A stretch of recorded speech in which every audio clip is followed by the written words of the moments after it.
Good morning बच्चों। अब class 12th का फर्स्ट चैप्टर करते हैं बेटा। क्लास 12th का first chapter relation and function. So सबसे पहले पढ़ते बेटा रिलेशन। वैसे क्लास 11th में आपने रिलेशन पढ़ा भी होगा, ठीक है।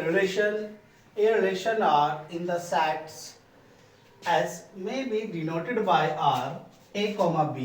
A is related to b and with some relation to r. This can also be denoted as a r to b. बेटा रिलेशन को हम क्या एक्सप्लेनेशन करते हैं कि जो आपके पास संबंध बनते हैं उन्हें ही एक्सप्लेनेशन किया जाता है, और वो किसके अकॉर्डिंग है कि आपके पास अगर a है और a किससे रिलेटेड हो रहा है, b से किसी चीज के लिए, और उसके साथ जो आपके पास रिलेशन बनेगा उसे हम r से डिनोटेड करते हैं। तो लिखने का जो मेथड होता है रिलेशन को ऐसे लिखा भी जाता है कि a रिलेशन टू b, यानी a का रिलेशन किसके साथ है, b के साथ है। Okay, it is a relation. And second empty relation क्या होता है?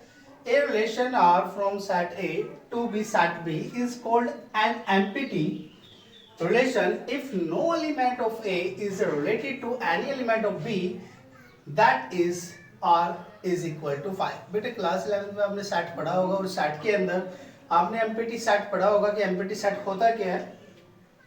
इसे दो तरह से आप नोटेट करते हैं अगर सेट की बात करते हैं कि एम्पटी सेट टू टाइप से डिनोटेड होता है, एक 5 और एक कर्लीज ब्रैकेट से ओपन।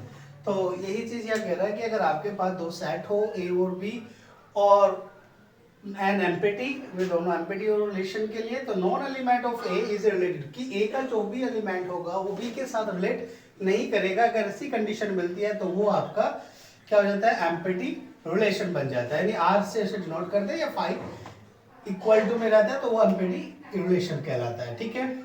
सेकंड है universal relation. A relation are from set A to set B is a set to B the universal relation. Universal set आपने पढ़ा था, जो सबसे बड़ा सेट बनता था बेटा वही आपके पास यूनिवर्सल रिलेशन होता है, यानी वो सेट भी होता है। और उसे इस तरह से डिनोट किया गया, relation are from set A to set B set to B the universal relation if R is equal to A Cartesian product of B. यानी अगर आपके पास रिलेशन बना हुआ है कार्टेशियन प्रोडक्ट, एक बार थोड़ा सा मैं आपको एक्सप्लेनेशन कर देता हूँ बेटा कार्टेशियन प्रोडक्ट, क्योंकि लास्ट में आपने पढ़ा था if a set is equal to 1 2 and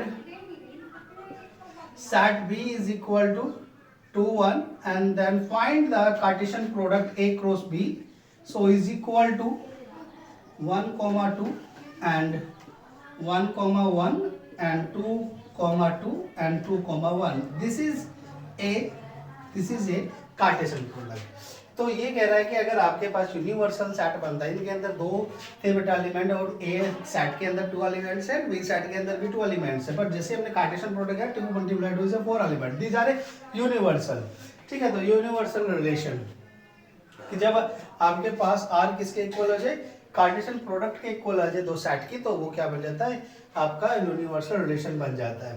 okay, and last important notes, both empty relation and universal relation, जो आपके पास बेटा एम्पटी रिलेशन बनता है और यूनिवर्सल रिलेशन बनता है, आर नोन एज, इन्हें एक नाम से और जाना जाता है, एंड ट्राइवल रिलेशन, उसे हम ट्राइवल रिलेशन के नाम से जानते हैं। Okay, so that's all. आज ये फिनिश करते हैं बेटा वीडियो को।